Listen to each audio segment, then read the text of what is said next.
My second dip in the Nightwish pool. Well, my hair's wet anyway. I don't think I was prepared for what followed after my first Nightwish reaction. And I don't say that in a negative way. I suppose I say it in a more holy guacamole kind of way, if you know what I mean. Because not only was I introduced to music that was really authentic and very interesting, symphonic metal, totally new to me, but the passion and overwhelming attachment of what I've just learned as being the Nightwish army kind of really caught me off guard. And again, caught me off guard in a good way. And the reason why I'm saying it in a good way, I'm on a bit of a personal journey. I've been in the wilderness for quite some time, so I've missed out on a lot of music. But I grew up with music being very important to me in the 70s and 80s. And I suppose it's so encouraging to see that there's still passionate people out there. Because I remember, for example, punk rock in the 70s. I mean, I was only a small kid, but I remember that. You know, I remember the Mohawks and how that music was, it went beyond just the music. It was societal, it was cultural, it was everything, you know. And I also remember the tribal passions in the 80s, you know, the different metal genres of glam and classic and thrash. And then you had the skinheads, and then, of course, you still had the punks and the mods. And I remember it was so tribal and so passionate. And my reasoning, I suppose, when I look back, is that in my youth, we used to have to, we owned our music. We queued up for the music. There was blood, sweat and tears for the music, if you know what I mean.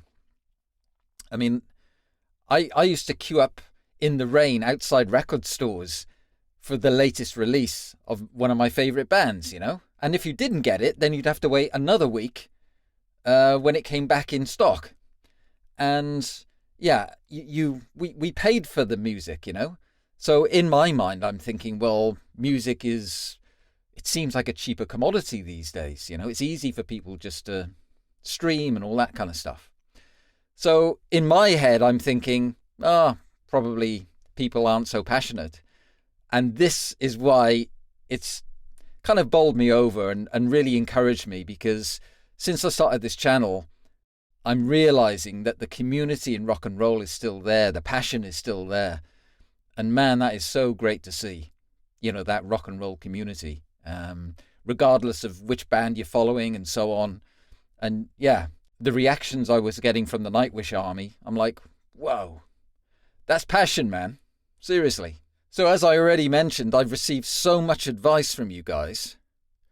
And the main theme, nearly from everyone, was, why did you do a studio version and not the live version? I was like, okay, I'm sorry. Newbie. And of course, yeah, I suppose I'm a visitor now in the world of Nightwish. And as a visitor in this new environment, I shall respect your beliefs and traditions. So, today, I will be listening to a live track. Okay. I mean, there was so much I was given, you know. So, I have to start somewhere again. But I thought, because Wacken, the German festival, was brought up a lot, so I've selected a song called Storytime. And it was from their show in 2013. So hey, let's do this. Okay. I think it's time for a little story.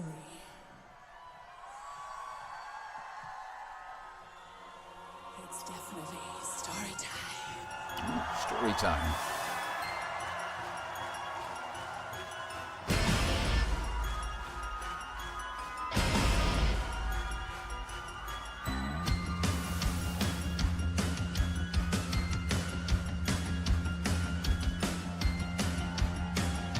Like a classic rock bass line, eh?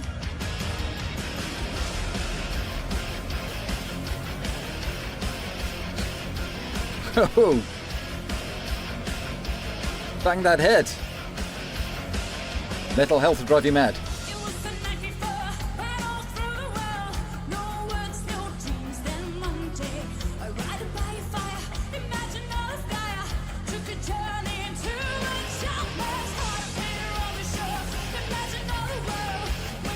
Oh, I love that riff, man.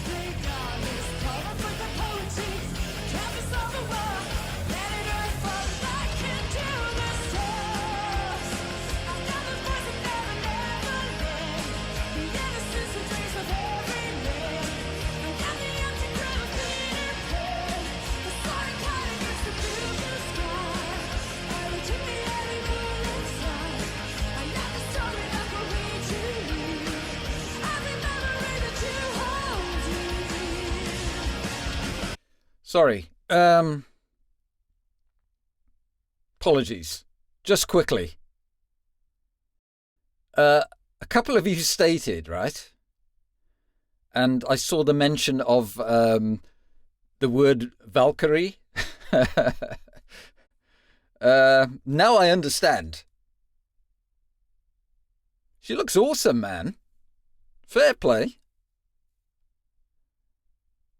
And as well as being a great singer as well. Anyway, sorry about that. Let's get back to it. Okay. Oh.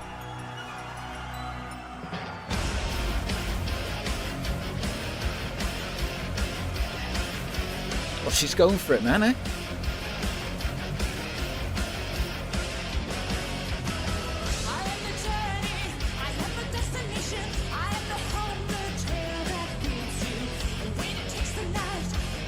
What are those pipes?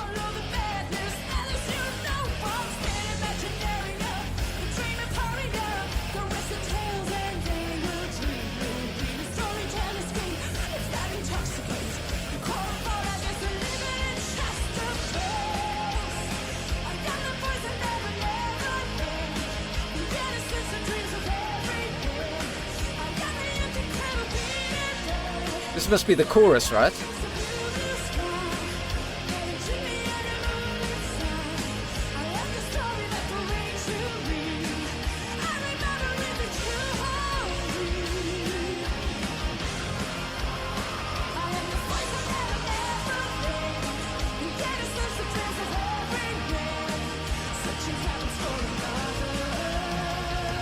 There's chorus in there as well, right?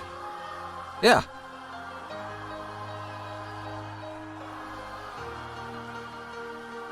Like children's voices. So this is the symphonic bit that you guys were telling me about.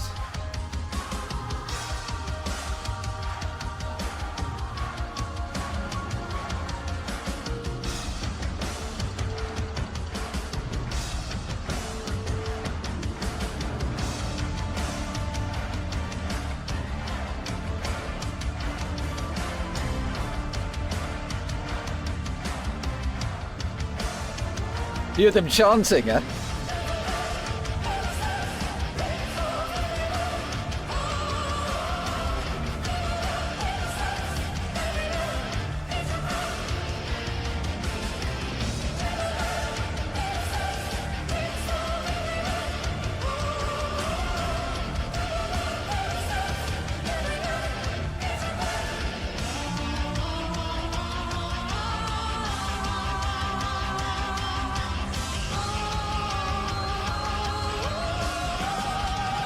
Blimey.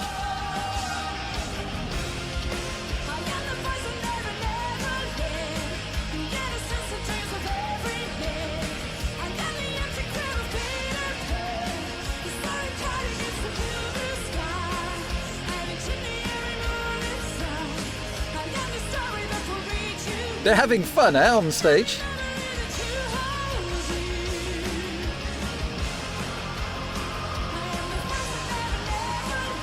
There's that chorus again.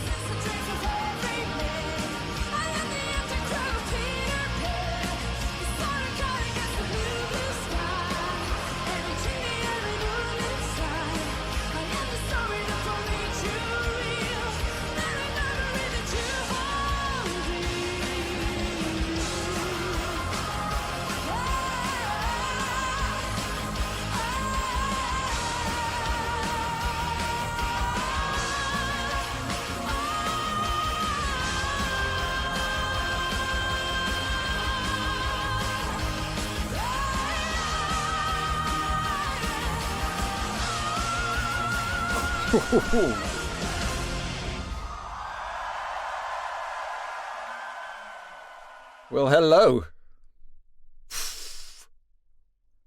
I've got to say, before I forget, because it came into my head, just that last section, Floor, the singer, right? Her voice, that last part. Do you remember the band Heart? Her voice reminded me of, I can't remember the singer from Heart, but it reminded me of her voice, which is a great voice, right? But what is also really amazing, but she's also smashing out this operatic scale as well. I mean, that's bonkers, man. God. And the whole band, apologies, I haven't learnt their names yet, okay? Baby steps and all that. But they're all having a blast, right? They're all having fun up there. But the way the track started off was so classic rock. It was, okay, you had that keyboard part, right? But when the bass line came in and the percussion, that was so classic rock. And then you had that really great chunky riff coming in. Da da da da da da da da. That was, I like that. That was really nice, man. Mind you, I have to say, over and beyond the fact that the keyboardist is obviously, has been explained to me, is that he's operating the choir and the brass section and the strings with his keys, because they've recorded these with all the orchestras and stuff, which is mind-blowing as it is. So he's obviously an incredibly talented guy. But what's with the pipes? I was half expecting a volley of fireworks to come shooting out, fire in the hole, boom. But yeah, I'm only kidding. I mean, the sound is epic, right? And I suppose, again, I'm thinking, when I think of synths, I'm thinking from how it was. So, I'm thinking a synth is everything is done on something like a Korg. But this is like, I'm guessing, because I haven't heard of this before. They must have innovated this type of technique of sampling and taking from recordings and incorporating it into their own music. There's the mix of that really heavy section, but then you've got her crystal clear voice, right, which just cuts through it. Hey. Which is a really nice combo. And also what is another nice combination. So you have Floor standing there straight backed with this immense operatic stance. And then the next minute she's freaking out with her head going all over the place, And again, what a bonkers combo, but it's that's something else, isn't it? So quickly, I was trying to follow the text, but I also wanted to see the live, because you guys always talk about the live show, so I wasn't really taking in the text so much. In fact, that's one of the reasons why I like to do studio reactions, because you can just focus on the music without, being distracted with all the other stuff. But it's okay. So let's just see if I can get the gist of what the text is about. It was the night before, when all through the world, no words, no dreams, then one day, a writer by a fire imagined all of Gaia took a journey into a child man's heart. What's Gaia? Hang on a sec. Gaia. Let's have a look. Gaia was what? A god? A god of war? A Greek god? It's not very clear, actually. Gaia. If it's Greek, I mean, the Greek mythology, I suppose, is like some of the earliest stories anyway, right? I mean, the Greeks were great storytellers, so, you know, Medusa, Perseus, and all this kind of stuff. So maybe that's because this is called Storytime. So maybe that's what they're mentioning. The Greeks, maybe Gaia, the Greek god, took a journey into a child man's heart. Child man, like there's a child inside of everyone, perhaps. That could be it. A painter on the shore imagined all the world within the snowflake on his palm. A dream of poetry, a canvas of awe, planet Earth falling back into the stars. Okay. Alright, this section was the chorus. I am the voice of Never Neverland. The innocence, the dreams of every man. I am the empty crib of Peter Pan. Okay, Never Neverland and Peter Pan. I get that. A silent kite against the blue, blue sky. Every chimney, every moonlit sight. I am the story that will read you real. Every memory that you hold dear. The Peter Pan, empty crib of a Peter Pan. And talking about memories. And then we had Child Man. Is that like an adult having lost kind of that childlike magic or something like that? I don't know. Just guessing, but you know what I mean? I am the journey, I am the destination, I am the home. The tale that reads you. A way to taste the night, the elusive high. Follow the madness, Alice. Follow the madness, Alice, you no once did. Follow the madness, Alice. Follow the madness, Alice. Imaginarium, a dream emporium. Caress the tales and they will dream you real. A storyteller's game. Lips that intoxicate. The core of all life is a limitless chest of tales. The core of all life is a limitless chest of tales. Is that like stating that you need that childlike wonder in life? It's what is important as we get older? I don't know where this is going. I am a little bit confused with this. The storyteller. Oh, Alice. Alice would be Alice in Wonderland then, wouldn't it? So we've got Peter Pan and Alice. And then we go back to the chorus. I am the voice of Never Neverland, the innocence, the dreams of every man, searching heavens for another earth. Neverland, innocence, dreams of every man. The innocence of childhood wonder? Perhaps this is about? Yeah, and then it just goes into repeat with the Never Neverland, Peter Pan. Yeah. I'm not entirely sure what, but I you know, they talk about empty crib, and then you've got that first section, haven't you, at the top. The child man's heart. It kind of looks like it's about, as you get older, you lose that magic. You know, like the magic when Santa Claus and, you know, and then when you find out Santa's not real, it's like, I had to go through that with my own kids. So it's really sad, actually, when they realise he's not real. Yeah.